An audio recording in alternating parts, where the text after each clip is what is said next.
მოგესალმებით ძვირფასო მაყურებლებო. ბოლო ერთი კვირა იყო ძალიან მნიშვნელოვანი მოვლენებით ახსავსე, განსაკუთრებით როდესაც საუბრობთ უკრაინის ფრონტზე. უკრაინის მიმართულებით რუსეთთან კონფლიქტის ფარგლებში იმდენად მნიშვნელოვანი მოვლენები მოხდა, რომ ჩვენ აუცილებლად დღეს თქვენთან ერთად უნდა დეტალურად განვიხილოთ, თუ როგორ იცვლება დინამიკა უკრაინის ომში. პირველ რიგში გეტყვით, რომ 2026 წლის გაზაფხულიდან პრინციპში დაიწყო უკვე გარკვეული ცვლილებები ომის ბუნებაში. მიუხედავად იმისა, რომ ფრონტის ხაზი რჩება უცვლელი, რუსეთის ძალები ცდილობენ გარკვეულ წინსვლას დონბასის მიმართულებით და 10 ივნისს რუსებმა შეძლეს ტაქტიკურად კონსტანტინოვკაში შესვლა, სადაც ერთ წელზე მეტია ცდილობდნენ შესვლას. ვერ შეძლეს იქ რკინიგზის დაკავება ვერ შეძლეს და უკრაინელები ამაგრებენ საკმაოდ იმ მიმართულებას, რეალური წინსვლა რუსებს ფრონტზე არ გააჩნიათ, მაგრამ ამის სანაცვლოდ და ამის საპირწონედ უკრაინა გაზაფხულიდან ამ წლის აწარმოებს ძალიან აქტიურ თავდასხმებს საშუალო და შორეული მანძილის დრონების მეშვეობით. მათ შორის ეს არის უპილოტო საფრენი აპარატები, მათ შორის არის ჭურვები სპეციალური უკრაინული წარმოების ძირითადად და ასევე უპილოტო საფრენო არა, უპილოტო საზღვაო აპარატები, ასევე დრონები საზღვაო რუსულ ობიექტებზე, რუსეთის სხვადასხვა ობიექტსა თუ მომარაგების ჯაჭვზე თავდასხმას.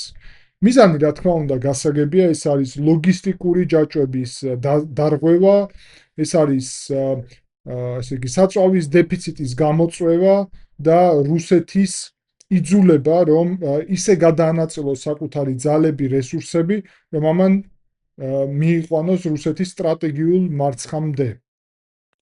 მაგალითად, ეს ყველაფერი რო შევაჯამოთ და დასკვნამდე მივიდეთ, გეტყვით, რომ ჩემი შეფასებით დაიწყო და არა მხოლოდ ჩემი ცხადია, დაიწყო ყირიმის დე-ფაქტო ასე იგი ბლოკადა. ყირიმის ალყაში აღება და ბლოკადა პრაქტიკულად დაწყებულია და ამაზე მეტყველებს ზუსტად ბოლო ერთი კვირის მოვლენები. 7 ივნისს უკრაინელებმა დარტყმები მიაყენეს FP2 და ბეჰემოტი დრონებით, ესე იგი ჩონგარის ხიდს, რომელიც აკავშირებს ყირიმს და დანარჩენ უკრაინას, მაგრამ იმ ტერიტორიას, რომელიც ახლა იმყოფება რუსეთის კონტროლის ქვეშ. აი ამ სახმელეთო კორიდორს, რომელიც რუსეთიდან გადის ყირიმში. ეს ჩონგარის ხიდი არის ჩრდილო-აღმოსავლეთ ნაწილში ყირიმის ნახევარკუნძულის და ჩონგარის ხიდზე დარტყმის შედეგად უზარმაზარი სირთულეები უკვე შეიქმნა. ომის შესწავლის ინსტიტუტის ინფორმაციით, M4 და M14 აი ამ გზების მნიშვნელოვნად შეფერხება მოხერხდა და რუსეთის ლოგისტიკა უკვე შეფერხებულად ფუნქციონირებს ამ მიმართულებებით. 2 დღის შემდეგ, სანამ რუსები ცდილობდნენ ჩონგარის ხიდის აღდგენას და გეტყვით, რომ ეს ხიდი არის როგორც ესე იგი სამოგზაურო, ანუ მანქანებისთვის სამგზავრო, ასევე სარკინიგზო და 2 დღის შემდეგ უკვე ნახეთ, რომ კიდევ ერთხელ მოხდა დარტყმა ჩონგარის ხიდზე და რუსეთის ადგილობრივმა დანიშნულმა ხელმძღვანელმა ვლადიმერ სალდომ განაცხადა, რომ დიახ 9 ივნის კიდევ ერთი დარტყმა იყო განხორციელებული და საბოლოო ჯამში იძულებული იყვნენ სხვა 2 გზით ესარგებლად. სხვა 2 გზა ერთი არის პერეკოპი, რომელიც არის მეორადი დანიშნულების გზა და კიდევ ერთი არის არმიანსკი, ასე ქვია, რომელიც არის მეორე ძირითადი მაგისტრალური გზა ჩრდილო-დასავლეთ ნაწილში ყირიმის ნახევარკუნძულის. და კიდევ არის, რა თქმა უნდა, იცით ყირიმის ხიდი, რომელიც კრასნოდარის ოლქს პირდაპირ აკავშირებს ქერჩთან. საქმე იმაშია, რომ ეს ხიდი მნიშვნელოვნად დაზიანებულია უკრაინელების წარსულში დარტყმების შედეგად. მართალია ყირიმის ხიდი ფუნქციონირებს, მაგრამ რეალურად მხოლოდ მსუბუქი მანქანებისთვის და მძიმე მანქანების იქ გატარება არის შეზღუდული, აკრძალული და შესაბამისად ვერ ხდება მაგალითად ყირიმის ხიდის მეშვეობით ნავთობის ან ნავთობპროდუქტების ან მძიმე ტექნიკის ან თუნდაც საკვების და ასე შემდეგ მიწოდება, ეს პრაქტიკულად შეუძლებელი არის, გამხდარია შეუძლებელი. და უნდა ვთქვათ, რომ შემდეგი 9 ივნის იყო კიდევ ერთი მასშტაბური თავდასხმა, რომელმაც შეაჯამა გარკვეულწილად 2 კვირის ქმედებები, ეხლავე მოგახსენებთ. უკრაინული სააერო ძალების მეთაურმა რობერტ ბროვდიმ მადიარმა განაცხადა, რომ ესე იგი ამ გზაზე როსტოვიდან ყირიმამდე ბოლო 2 კვირაში ნაკადი არის შემცირებული 70%-ით 3800 მანქანიდან დაახლოებით დღეში 1100 მანქანამდე და განაცხადა ასევე ბროვდიმ, რომ უკრაინულ მხარეს აქვს ინფორმაცია ყველა დამატებით მარშრუტზე დააპირებს თავდასხმებს. რის შედეგად არის შემცირებული, მათ შორის იმის შედეგად, რომ უკრაინული დრონების მეშვეობით უპილოტო, ესე იგი, ხელოვნური ინტელექტის მქონე აი ამ აპარატების მეშვეობით ხდება მასშტაბური თავდასხმა რუსეთიდან ყირიმში იმ მანქანებზე, რომელიც მიემართებიან სწორედ ამ გზით, მათ შორის ბენზინის ან ნავთობპროდუქტების მანქანებს გულისხმობ პირველ რიგში. ხელოვნური ინტელექტით აღჭურვილი დრონები თავად ადგენენ ასეთ მანქანებს და ესე იგი კამიკაძეს ლოგიკით აზიანებენ, არტყავენ სწორედ ამ მანქანებს. საქმე იმაშია, რომ ხელოვნური ინტელექტი იმიტომ არის მნიშვნელოვანი, რომ მის გარეშე თუ ეს არის GPS-ის მაგალითად მეშვეობით, ამის კონტროლი შეიძლება მარტივად უკრაინული მხარის საწინააღმდეგოდ, ანუ რუსეთს შეუძლია რადიოელექტრონული თავდაცვის მექანიზმებით მაგალითად გათიშოს ეს დრონები. შესაბამისად, ხელოვნური ინტელექტი აქ კრიტიკულად მნიშვნელოვანი მდგენელია. შემდეგი არის უკვე კიდევ ერთი ხიდი, უკვე 10 ივნის ომის შესწავლის ინსტიტუტის ინფორმაციით უკრაინის ძალებმა სარაკეტო თავდასხმა განახორციელეს გენიჩენსკთან არსებულ ხიდზე და შესაბამისად მხოლოდ არმიანსკი დარჩა ერთადერთი გზა ყირიმში შესასვლელად. რუსეთი აშენებდა იმ დროისთვის უკვე ააშენა დროებითი ხიდი, ესეთი სამხედრო მიმართულებით დანიშნულების ჩონგარის ხიდთან, მაგრამ ამ დროებით ხიდზეც ხდება თავდასხმები. და უკვე 11 ივნის ოსინტ არხებმა განაცხადეს, რომ არმიანსკის მიმართულებით, სადაც იყო უზარმაზარი მობილიზაცია კონკრეტულად ნავთობის, ანუ ნავთობპროდუქტების, ბენზინის, დიზელის და ასე შემდეგ გადამზიდავი მანქანების, ანუ ყველა ეს მანქანა წავიდა იძულებით, რადგანაც ჩონგარის ხიდი და შემდეგ გენიჩენსკის ხიდი იყო აფეთქებული, ყველა წავიდა არმიანსკის მიმართულებით, იყო მაქსიმალურად ლოკალიზებული და უკრაინელებმა დრონების მეშვეობით არმიანსკს უკვე დაუმიზნეს და დარტყმა განახორციელეს და სწორედ ააფეთქეს ის არაერთი მანქანა, რომელიც საწვავით იყო სავსე. უკრაინული, ესე იგი, თავდასხმა ხიდებზე, ნავთობის ინფრასტრუქტურაზე არის საკმაოდ სტრატეგიული და გამიზნული. უკვე გამოიწვია ამან ქრონიკული დეფიციტი საწვავის. ომის შესწავლის ინსტიტუტის ინფორმაციით, ესე იგი, სევასტოპოლის გუბერნატორი რაზვოჟაევი აცხადებს, რომ და უკვე გადაწყვიტა 6 ივნისიდან მხოლოდ 20 ლიტრი კვირაში იყიდება თითო ადამიანზე QR კოდების მეშვეობით საწვავი ყირიმში. 11 ივნის როიტერსის ინფორმაციით სევასტოპოლში და ევპატორიაში უკვე არ იყო საწვავი და საკმაოდ სერიოზული დეფიციტი არის უკვე შექმნილი საწვავის. ამის შედეგად არის გამოწვეული სატრანსპორტო კოლაფსი, ერთი მხრივ ხიდების არარსებობის გამო, მეორე მხრივ საწვავის არარსებობის გამო. უკრაინას ასევე აქვს ძალიან სერიოზული სტრატეგია რეალურად მიმართული კონკრეტულად რუსეთის წინააღმდეგ, კერძოდ მაგალითად 8 ივნის განხორციელდა თავდასხმები სამხრეთ რუსეთში ნავთობის გადამუშავების და შენახვის ბაზებზე. უკრაინული გენშტაბის ინფორმაციით, უპილოტო საფრენი აპარატების მეშვეობით განხორციელდა თავდასხმები გრუშოვა ბალკა ნავთობის საცავზე ნოვოროსისკში, რომლის შედეგადაც ორი რეზერვუარი არის დაზიანებული. ჯამში ამ ტერმინალს 1.4 მილიონი კუბური მეტრი ნავთობპროდუქტები შეუძლია შეინახოს. ამავდროულად დაზიანებულია ერთ-ერთი საკვანძი ნავთობის გადაზიდვის კრასნი იარ ვოლგოგრადის ოლქში, სადაც 50,000 კუბური მეტრი საწვავის რეზერვუარი იწვოდა და ასევე დაზიანებულია მაგალითად რადიოლოკაციური სადგური კაბარდინკაში და ნავთობის გადამუშავების ასევე ერთ-ერთი დანადგარი სარატოვის ოლქში, სადაც ასევე 50,000 კუბური მეტრი ნავთობის მიმართულებით ამ რეზერვუარზე იყო ხანძარი.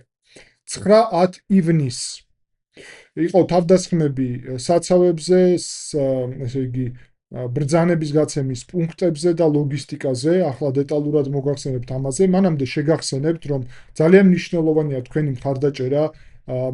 მოიწონეთ და ლაიქეთ ეს ანალიტიკური მასალა, დაწერეთ თქვენი აზრი კომენტარებში, გამოიწერეთ არხი, ასევე შეგიძლიათ მხარი დაუჭიროთ არხს აქ YouTube-ზე ან Patreon-ზე გაწევრიანების მეშვეობით, ისევე როგორც პირდაპირ მხარდაჭერის მექანიზმებით. იქნება ეს ანგარიშის ნომრები, PayPal-ით თუ ასე შემდეგ, ყველაფერი არის ხელმისაწვდომი აღწერაში. დიდი მადლობა ყველას, ვინც ამას აკეთებს. 9-10 ივნისს უკრაინამ განახორციელა თავდასხმები პროხოროვკაზე, ბელგოროდის ოლქში, სადაც არის ესე იგი ბრძანების გამცემის პუნქტები, ასევე ბელგოროდის, კურსკის, დონეცკის ოლქებში, ლოგისტიკურ ცენტრებზე. ჯამში 8 საწვავის რეზერვუარი არის განადგურებული და 9 რეზერვუარი არის დაზიანებული მარიუპოლის პორტში, რამაც ასევე გაართულა რუსეთის ნებისმიერი, ასე იგი, პროცესები სწორედ მარიუპოლის მიმართულებით, რომელიც საკვანძო ერთ-ერთი ლოგისტიკური არხი რჩება უკრაინისთვის. უკრაინის წინააღმდეგ ომის კონტექსტში. და ესე იგი, ასევე უნდა ვთქვათ, რომ 10 ივნისს განახორციელეს უკრაინელებმა დარტყმები სევასტოპოლზე, სადაც დააზიანეს ერთ-ერთი სიმბოლო რუსული ოკუპაციის და ასევე მარიუპოლზე თავდასხმების შედეგად, უკრაინელების დარტყმების შედეგად იყო ელექტროენერგიის მომარაგების შეჩერება, ელექტროსადგურების, რადარების და საწვავის, ესე იგი, მარაგების განადგურება ძალიან მნიშვნელოვნად შეაფერხა პორტის ფუნქციონირება ამ დარტყმებმა. 10-11 ივნისს განხორციელდა დარტყმები რუსეთში ნავთობის გადამუშავების ქარხნებზე. 11 ივნისს კერძოდ დარტყმები მოიცავდა მაგალითად კრასნოდარის ოლქის ერთ-ერთ ყველაზე მსხვილ ნავთობგადამუშავების ქარხანას აფიფსკის, სადაც იყო ხანძარი და მანამდე უნდა ვთქვათ, რომ 8 ივნისს ასევე იყო სერიოზული ხანძარი სამარას ოლქში ასეთი ნავთობგადამუშავების ქარხანაზე. შემდეგ რომ გავაგრძელოთ, ესე იგი, ომის სწავლის ინსტიტუტის მიერ გავრცელებული ინფორმაციით, რუსეთის ბლოგერები უფრო ხშირად იწყებენ საუბარს იმაზე, რომ რუსეთის თავდაცვის სამინისტრო უუნარო არის ყირიმის და სამხრეთ რუსეთის უსაფრთხოება უზრუნველყოს, აკრიტიკებენ ბიუროკრატიას და საუბრობენ იმაზე, რომ შეიძლება გარკვეული უკვე მნიშვნელოვანი ემოციური მდგომარეობა რთული იყოს ყირიმის მაცხოვრებელთა შორის, გარკვეული პანიკის ელემენტებიც. ამაზე წერენ პრორუსული ბლოგერები, ანუ Z ბლოგერები ეგრეთ წოდებული. რუსეთი ცდილობს სააერო თავდაცვის გაძლიერებას, მაგრამ ამ სააერო თავდაცვის ეფექტურობის დაბალი დონიდან გამომდინარე, დარტყმებიდან გამომდინარე სააერო თავდაცვის წინააღმდეგ, შეგვიძლია ვთქვათ, რომ ვერ ხერხდება ეს. რუსები ასევე იყენებენ, მაგალითად 10 ივნისს გამოიყენეს 207 დარტყმითი დრონი, აქედან 191 უკრაინამ გაანადგურა. საბოლოო ჯამში რეალური ზიანის მიყენება არ გამოსდის პრაქტიკულად.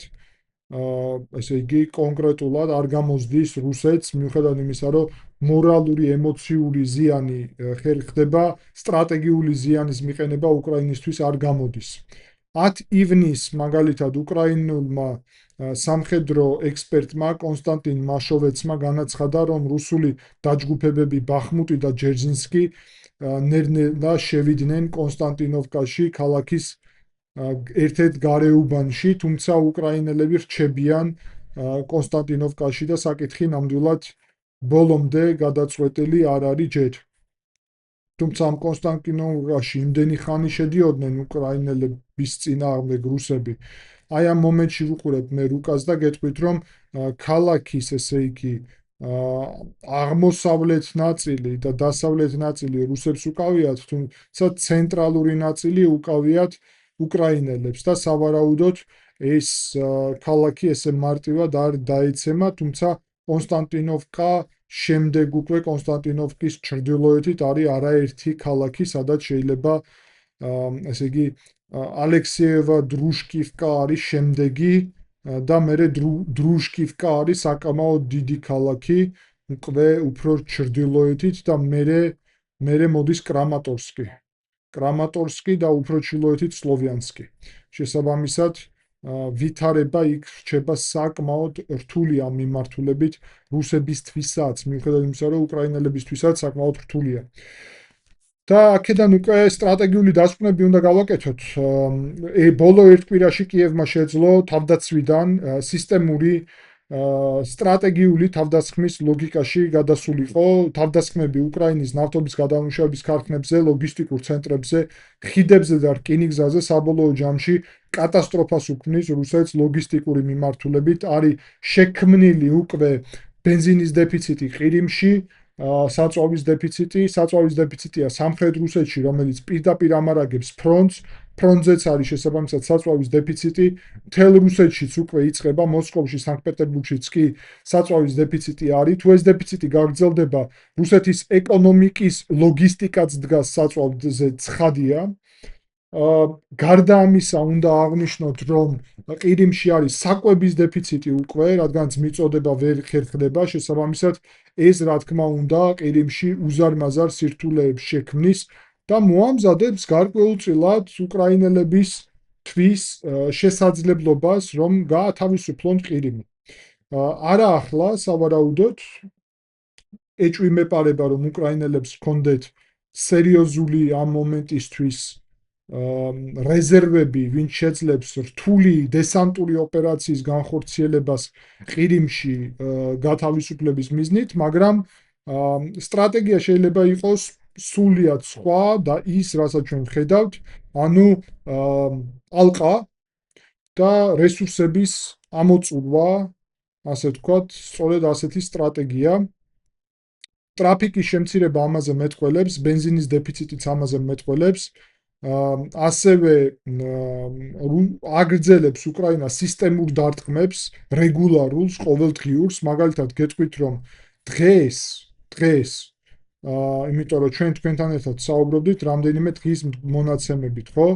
ერთი თავდასხმა იყო დღეს სმოლენსკის ოლქში, ასევე იყო თავდასხმა დონეცკის ოლქში დღეს, არიოლში იყო თავდასხმა, ეს რუსეთში მდებარეობს, ასევე იყო აზოტის ქარხანაზე თავდასხმა ტულას ოლქში მაგალითად, სულ ახლა ხანს და კიდე იაროსლავში საწვავის, ესე იგი, კონკრეტულად საწვავის შენახვის ადგილი, კომბინატი იწვოდა დღეს თავდასხმის შედეგად იაროსლავის ოლქში. ეს მხოლოდ დღეს თუ ავიღებთ მაგალითად გუშინ რაც ხდებოდა, გუშინ იყო თავდასხმები მაგალითად ვოლგოგრადის ოლქში ნავთობის ინფრასტრუქტურაზე, ასევე იყო ტოლიატიში თავდასხმები, ასევე იქ ნავთობი არ არის, მაგრამ აზოტის ქარხანაზე იყო თავდასხმები გუშინ და კიდევ იყო თავდასხმები ძალიან მნიშვნელოვანია გუშინ, ესე იგი, ტატარსტანში, თათრეთში, ანუ ასე ვთქვათ, ნიჟნეკამსკის ნავთობის გადამუშავების ქარხანაზე, სწორედ ტატარსტანის მიმართულებით. ეს მხოლოდ გუშინ 13 ივნის შესაბამისად თქვენ ხედავთ რა მასშტაბი გააჩნია ამას და გუშინ წინ გეტყვით რომ იყო თავდასხმები კრასნოდარის ოლქზე, ეს ვთქვით აფიფსკის ნავთობის გადამუშავების ქარხანაზე, ეს გითხარით და ასევე იყო ერთ-ერთი სლავიანსკ-ნაკუბანი არის ესეთი ქალაქი კრასნოდარში, იქაც ნავთობის გადამუშავების ქარხანაზე თავდასხმები. არმიანსკში პრინციპში ეს მობილიზაცია, რომელიც მოხდა ტექნიკის ძალიან ოსტატურად გამოიყენეს უკრაინელებმა და სერიოზული თავდასხმები განახორციელეს სწორედ იქ ხიდებზე და ლოგისტიკაზე. საბოლოო ჯამში ასეთი არის მდგომარეობა, ძალიან მნიშვნელოვანი საინტერესო ცვლილებები ხდება. ჩვენ თქვენთან ერთად გავაგრძელებთ, რა თქმა უნდა, ამ ყველაფრის ანალიზს. დიდი მადლობა ყურადღებისთვის და შევხვდებით შემდეგი გადაცემის დროს.